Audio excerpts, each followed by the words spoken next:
Okay, so hi everyone. Welcome for Jewflix session number 9. We're here today with Gabby, who is the chairperson of the South African Union of Jewish Students in WUJS, if I'm not mistaken. She's going to speak to us about turning sickness into strength, which is, especially in those times, a very best on place topic. And if you have any questions, again, you can write them on the chat here on the YouTube chat.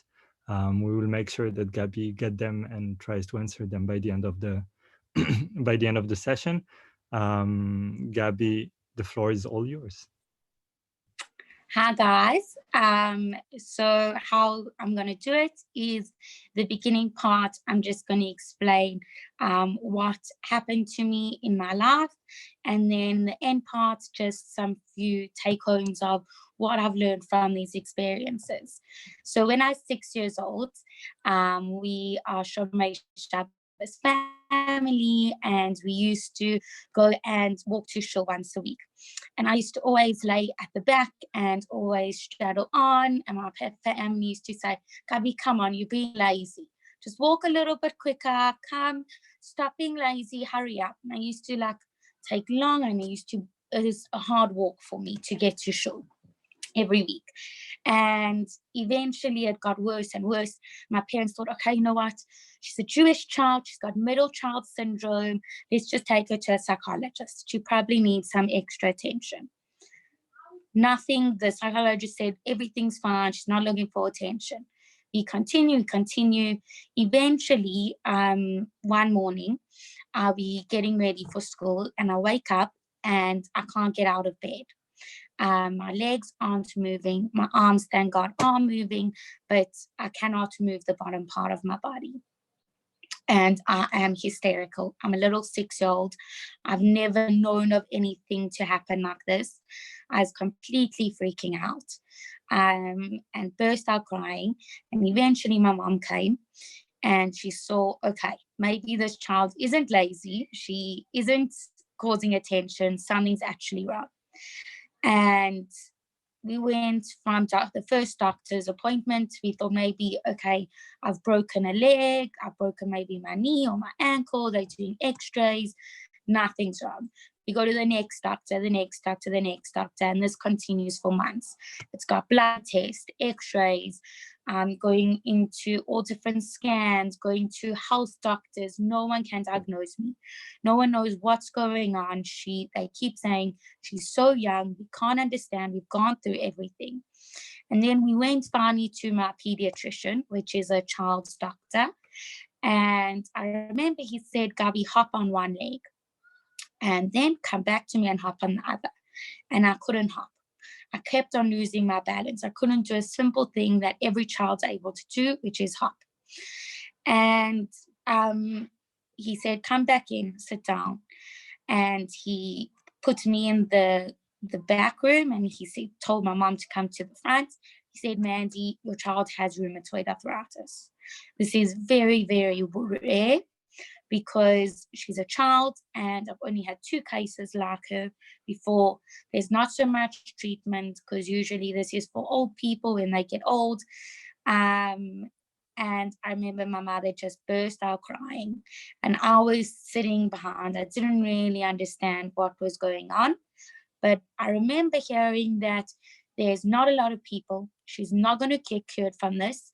This is going to be for the rest of her life. This is how she's going to live, with stiffness, with pain, and with medication.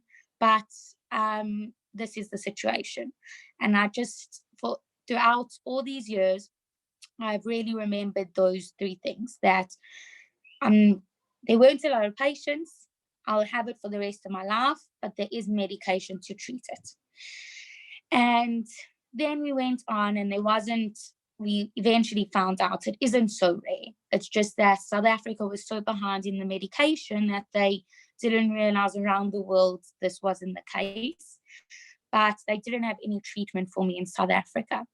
So what does a Jewish mom do? She phones everyone in the community, and all family and everyone's online trying to find contacts, doing their research, and people are finding doctors there and doctors here and different medications and different operations. And it was just, I mean, I was sick, so I was obviously kept out of it. And like, it's just crazy from like what my parents had told me, how everyone really like came in and helped and just did everything they can to try and find me the treatment.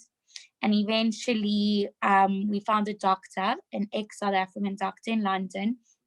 And I went there and I went and stayed there for a few weeks. And I had an operation and got treatment and saw the best medical care. And I remember leaving, and my best friend, she came to my house, and it was crazy because everything was so last minute. By the time we had found this doctor and booked the flights, in South Africa, we don't have very cold winters. So I didn't have any stuff to take. I just had a long sleeve jersey and like normal winter stuff. But there it was in the midwinter in London. I needed boots, jackets, leg warmers, everything. You were skiing, everything. And my friends all came and dropped off all the jackets they had in their cupboard, and we filled and we sat packing. And I came back, and I remember all my friends, they kept all my work from me because I was just starting school.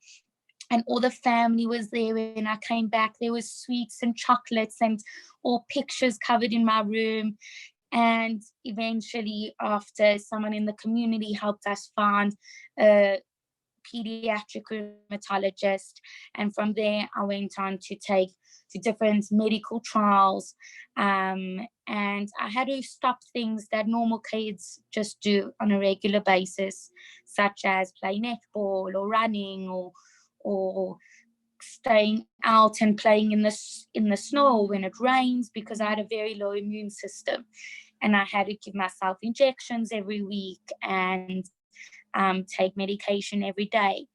And then this continued, and I would go through times of remission where I was okay and everything was fine, and then times of flare up where I literally would have to drink a cup or a mug like this with my hands because they wouldn't open, or I couldn't get out of bed for weeks, or I wasn't able to turn my toes or get my leggings up or jeans on because all my joints were too inflamed.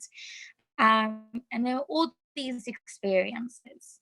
And then later on, the doctors and Gabby, we you do know that immune diseases, they are very linked to emotional diseases, such as struggles with mental health. And we need to ensure that your mental health is okay so that you don't have flare-ups in your autoimmune disease. And so then I went to the psychiatrist and I found out that I had anxiety. And it was a very hard thing because when you have a physical ailment, it's much easier to conceptualize because you see it. Something, your finger's inflamed, you can't move your finger. So it makes sense to you. It's much easier to understand, especially being so young. Whereas anxiety is something within. It's something that there's no physical perception of it. There's nothing that you can see that is broken, but you feel broken yourself.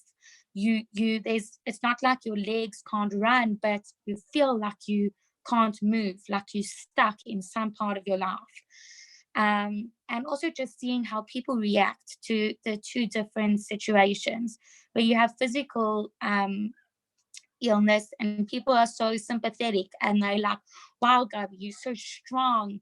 Oh my gosh, from such a young kid, that's amazing. Come, let me get your chair. Gabby, come, sit down. What can I do for you? Let me get you a drink. So amazing. And then you also get some people, how they reacted to the mental health issues, which is completely different. They were, oh, that must be so hard. Or I could see on their face that their perception of me had changed in somewhat when they realized that I was struggling with anxiety, that they didn't view me as this strong person, and they couldn't conceptualize that a person who I laugh a lot and I'm often very happy and very outgoing, that she would be someone that struggles with mental health. Whereas if I just told them that I had arthritis, even though I laugh, even though I'm loud, they could completely understand it. But with mental health, people think that you have to fit into the certain stereotype of what it means to struggle with mental health. And if you don't, then maybe you're faking it, maybe you're over exaggerating, maybe you're pretending to be happy. And I think that was just such a big experience for me to see how people would relate so differently to the two illnesses which I was facing. And then later on in my life, about a year ago, I got diagnosed with another autoimmune disease called ulcerative colitis. And what basically happened is I was overseas in Israel on my gap year, and I wasn't feeling well. And I thought, you know what, it's fine. This is my life. I always don't feel well. It's not a big deal. And I kept telling all my friends, he's like, Gabby, you really need to like go to the doctor. I went to the doctor. Obviously, the Israeli doctors didn't really get it. So then my parents said, you know, Gabby, you need to come home. And we came home, and I remember sitting in the procedure where they put a camera up, and the doctor's face dropped. And she was like, Gabby, I can't believe that you are going through all this pain. Do you realize that your whole colon is filled with ulcers and is bleeding? And I was like, oh, really? I did feel that my stomach was sore, but I thought, like, you know what, it's fine. Like, let me just carry on. And yeah, then they diagnosed me with ulcerative colitis, which is often a like normal thing if you have one autoimmune disease to have a second.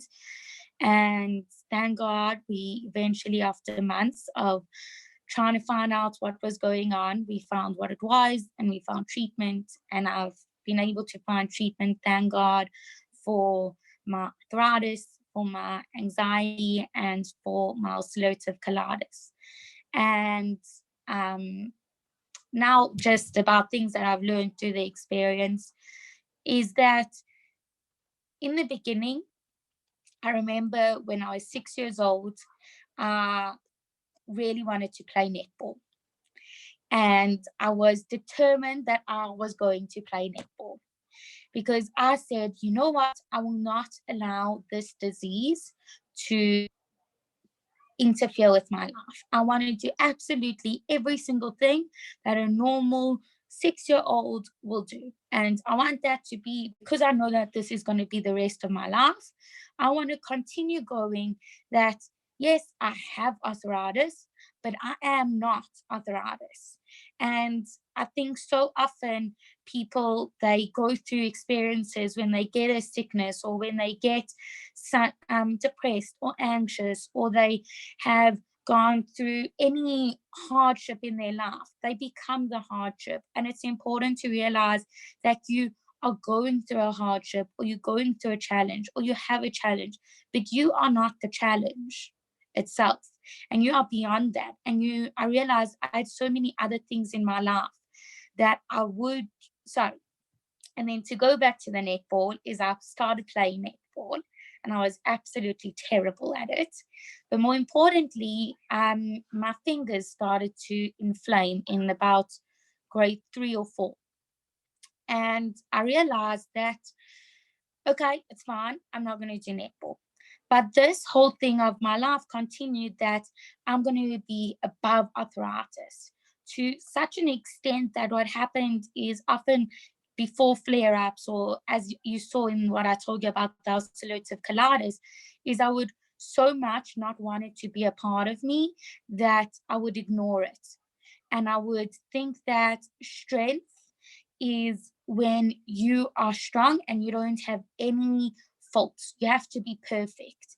And strong is not crying, or not asking for help, or not saying, you know what, my legs are sore today. You know what, my stomach is sore. You know what, I'm feeling anxious, I need to go home, or I need to rest, or I need to go and take some medication, or I need to maybe not play the netball game, or not go to school, or not maybe go and do a project exactly and get 90%. You need to, at the same time, that you need to realize you're not the whole challenge, but you can't ignore that that challenge is part of you and it's there to stay. And I realized that strength isn't just about being perfect and being without flaws. Strength is asking for help and going to a psychologist or psychiatrist or taking medication. Strength is being honest with yourself, and strength is saying that I am who I am and I love myself for who I am, and being proud of who you are with all the parts that are part of you, with the good, the bad, the strengths and the weaknesses. And it's about using those weaknesses and finding a strength within them. And I guess through this experience of getting sick and becoming healthy and sick and healthy, I've realized that firstly, I need to be my own doctor. And I think during coronavirus, this is very important because doctors so often they told me what was going on in my body and made this diagnosis and that diagnosis, and you must feel like that, and this is normal and that's not normal. At the end of the day, you are the doctor of your own body. You are the only one that can feel what it's feeling and do what it's doing. And you need to listen to your body and listen to your pain and listen to your limits. And then secondly, where I found a strength in my weakness is that you've got to realize that because I was able to feel my own pain, I was able to feel other people's pain. And I was able to use my experiences to help others. And when I was able to get to a place of love and accomplishment and self-acceptance, I was able to help other people get to that too. And the third thing that I found weakness is my community. It says that it takes a village to raise a child, and I truly believe that I literally had a village with me every step of the way. I had friends who, when it was so bad that I had missed like 3 months of university, every single day they'd come and visit me, they'd bring chocolates and sweets, and my friends would make sure that throughout my life I was always on top of school, on top of university, whether it be them videoing me or coming over or dropping off notes. I had friends who would come to the hospital before I had my operations. I had friends who would come and take me home. I had friends who supported my family and my parents and my mom and my sisters. And then I had family. And I had family who really saw everything, because at the end of the day, friends and doctors can go home, but family stays there. They see everything, and they really were there through the worst times, through the wake ups in the middle of the night, through a panic attack, through a flare up, through a good time, a bad time. But the main message is that if you have a community and people around you that truly love you and support you, you can get to anything. And you might not need physical crutches, but you need spiritual crutches and crutches of love and crutches of strength. And these crutches are the things that are going to be able to, they enabled me to be able to walk, to go forward in my life and to progress and to grow. And whether it be, yes, medication was one of those crutches. Yes, a crutch was sometimes a crutch. And yes, friends and family were to me the most important crutches that I could have had. And I think lastly, what I want to end off with is saying that it's important to realize that a flower, it starts off at a seed and then it's put dirt on top of it. And only with the soil, it's able to go from a seed to a flower. A butterfly has to get its way out of a cocoon, which isn't easy. But once it does, it's able to fly and spread its wings. That often in life, we're going to go through tough times. It's inevitable.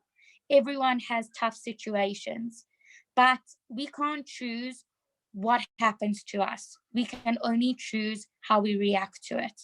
We can't ask why, but rather we can ask how. How can I move forward? as opposed to why did this happen to me? How can I better myself from this?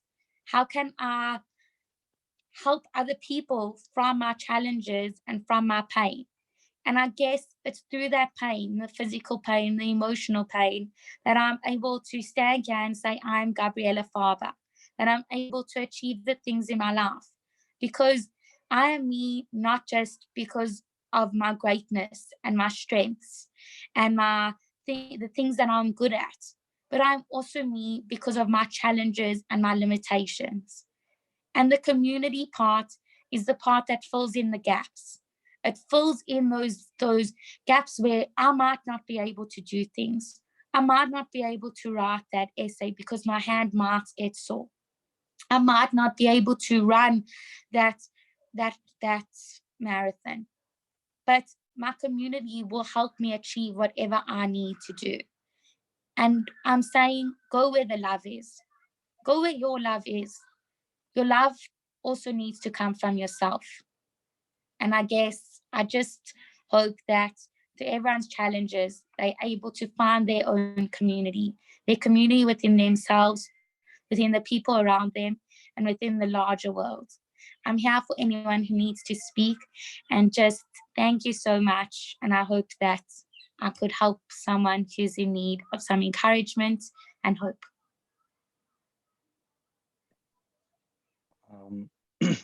Thank you very much. That's first of all, I want to say really, really thank you for sharing something very personal, very deep, of course.